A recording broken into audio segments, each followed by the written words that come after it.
Hello friends, మీలో ఎవరైనా సరే లేదంటే మీ ఫ్రెండ్స్ ఎవరైనా సరే దుబాయ్‌కి విజిటింగ్ వీసా మీద వచ్చి జాబ్ లెంకోవాలనే ప్లాన్‌లో ఉన్నారా? అయితే ఈ వీడియో మీకోసమే. మీకు విజిటింగ్ వీసా మీద వచ్చి జాబ్ లెంకోవడానికి మెయిన్‌గా కావాల్సిన ప్రాసెస్ ఏంటి అంటే మినిమమ్ 6 మంత్స్ ఓల్డ్ పాస్‌పోర్ట్ కావాలి. ప్లస్ మీకు 2 మంత్స్ విజిటింగ్ వీసా కావాలి. 2 మంత్స్ ఉండడానికి హోటల్ బుకింగ్ కావాలి.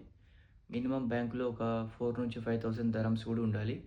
అప్ అండ్ డౌన్ టికెట్ ఉండాలి. ఓకే. ఇవన్నీ మనం ఎలా చూసుకోవాలంటే, మీరు మన విలేజ్‌లో, డిస్ట్రిక్ట్‌లో కాకుండా మీరు సిటీకెళ్ళి ఒక మంచి కంపెనీ ఏజెంట్‌ని పట్టుకోండి. ఎందుకంటే మన విలేజ్‌లలో వీళ్ళంతా బ్రోకర్స్ ఎక్కువ ఉంటారు కాబట్టి, మీకు సిటీలో ఎవరైనా ఫ్రెండ్స్ ఉంటే, మీ ఫ్రెండ్స్ దగ్గరికెళ్ళి సిటీలో ఒక మంచి ఏజెంట్‌ని పట్టుకొని 2 మంత్స్ విజిటింగ్ వీసా తీసుకోండి. 2 మంత్స్ విజిటింగ్ వీసాకి మాక్సిమం 30,000-40,000 రూపీస్ అయితది.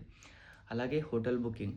మీకు 2 మంత్స్ దుబాయ్‌లో హోటల్ బుకింగ్ అంటే చాలా కాస్ట్ అయితది కాబట్టి, మీకు ఎవరైనా సరే ఫ్రెండ్స్ తెలిసిన వాళ్ళు ఉంటే, "అరే మామ, మేము ఈ డేట్‌కి వస్తున్నాం. మాకు ఈ డేట్ వరకు 2 మంత్స్ విజిటింగ్ వీసా మీద జాబ్ లెంకోవడానికి వస్తున్నాం. మాకు ఏదైనా బెడ్ స్పేస్ అయినా, ఏదైనా రూమ్ అయినా ఏదైనా అరేంజ్ చేయండి" అంటే, వాళ్ళు ఒక 1000-1100 దరమ్స్‌లో మీకు రూమ్ అనేది చూస్తారు. మీకు బెస్ట్ ఉంటది. లేదంటే మీరు హోటల్ బుకింగ్ చేసుకుంటే మీకు 1 మంత్‌కే 3000 దరమ్స్ నుంచి 4000 దరమ్స్ అంటే మినిమమ్ నెలకి రూ. 1,00,000 వచ్చేస్తది కాబట్టి రూమ్ బుక్ చేసుకోవాలి. ప్లస్ మీకు డౌట్ రావచ్చు. హోటల్ బుకింగ్ చూపియాలే కదా ఎయిర్‌పోర్ట్‌లోని. హోటల్ బుకింగ్ మీరు కన్ఫర్మ్‌గా చూపియాలి. దానికోసం మీ ఏజెంట్‌ని అడిగితే ఏజెంటు ఏదో ఒక డూప్లికేట్ హోటల్ బుకింగ్‌ది ఏదో చూపిస్తాడు. ఓకే. వానికి కొద్దిగా 1000, 2000 రూపీస్ ఇచ్చేసామనుకో, వాడు 2 మంత్స్ హోటల్ బుకింగ్‌ది ఏదో కాపీ ఇచ్చేస్తాడు. ప్లస్ అలాగే అప్ అండ్ డౌన్ టికెట్ కూడా ఉండాలి. మీకు ఇందులో కూడా డౌట్ రావచ్చు. మళ్ళీ మేము జాబ్‌లో అనుకుంటాం కదా! మాకు రిటర్న్ టికెట్ ఎందుకు అని. కానీ ఎయిర్‌పోర్ట్‌లో అది కంపల్సరీ. ఎందుకంటే మీరు వచ్చేది విజిటింగ్ వీసా మీద కాబట్టి వాళ్ళకి రిటర్న్ టికెట్ అనేది చూపియాలి.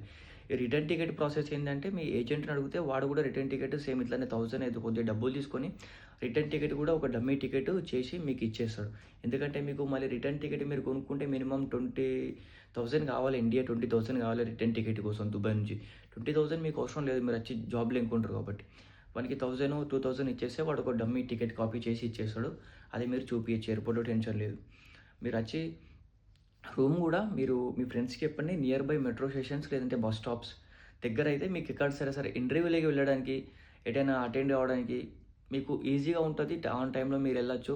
మళ్ళీ ఆన్ టైమ్‌లో రావచ్చు. మీకు ఎక్కువ టైమ్ డిస్టెన్స్ అనేది ఉండదు. ఈ మెట్రో స్టేషన్స్, బస్ స్టాప్స్ దగ్గర మీ రూమ్ అనేది ఉంటే దుబాయ్‌లో. Okay friends. అలాగే మీరున్న 2 మంత్స్‌లో మీరు లింక్డ్ఇన్, ఇండీడ్ ప్లస్ ఈ నౌకరీ గల్ఫ్ ఇలాంటి యాప్‌లలో జాబ్ సెర్చ్ చేస్తూ ఉండండి. జాబ్స్ అనేది దొరుకుతది. వచ్చి 2 మంత్స్‌లో ఉండి మీరు ఏం చేయకుండా దుబాయ్‌లో అటు ఇటు తిరిగి జాబ్ సెర్చ్ చేయకుండా నాకు జాబ్ దొరకలే